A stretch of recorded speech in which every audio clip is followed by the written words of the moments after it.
In our recent Rest of Football podcast episode, Gary Lineker, Alan Shearer and Mika Richards were asked if they think there's a lack of world-class talent now compared to in the 90s and early 2000s. Which got me thinking about the lack of talent at the top of the global game today and what is the reason for that. Short answer, blame Pep Guardiola. Long answer, blame Pep Guardiola. Pep Guardiola with his Barcelona side between 2008 and 2012 changed everything. An era of possession and pressing football that he globalised has become the default style all over the world. His Barcelona team were genuinely thrilling to watch, spearheaded by Lionel Messi, with a supporting cast of Xavi and Andres Iniesta. They were a breath of fresh air after football had struggled and stagnated in the early 2000s. George Valladano infamously, in his 2005 newspaper column, compared Chelsea and Liverpool's Champions League semi-final clash to a shit on a stick. Elite level football had come to be defined by low blocks, counter-attacking and a defence-first approach, only at Bayern Munich. Who can blame them?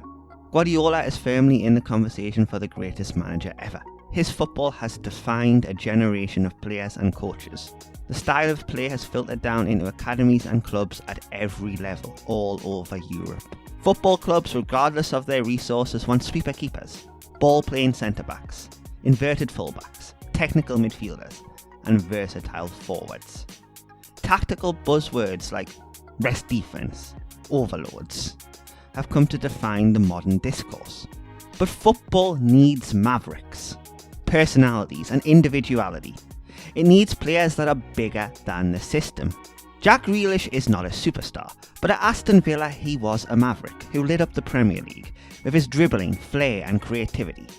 At Manchester City in their treble-winning season, he was credited for his positional discipline, pressing and ball recycling.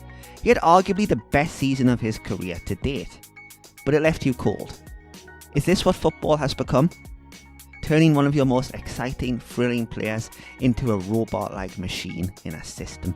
An interesting way to show you the evolution of the game is to go through a list of superstars playing in their prime in the pre-Guardiola era in the late 90s and early 2000s. To name a few: Ronaldo Nazario, Zinedine Zidane, Alessandro Del Piero, Didier Drogba, Frank Lampard, Ruud van Nistelrooy, Kaká, Rivaldo, Ronaldinho.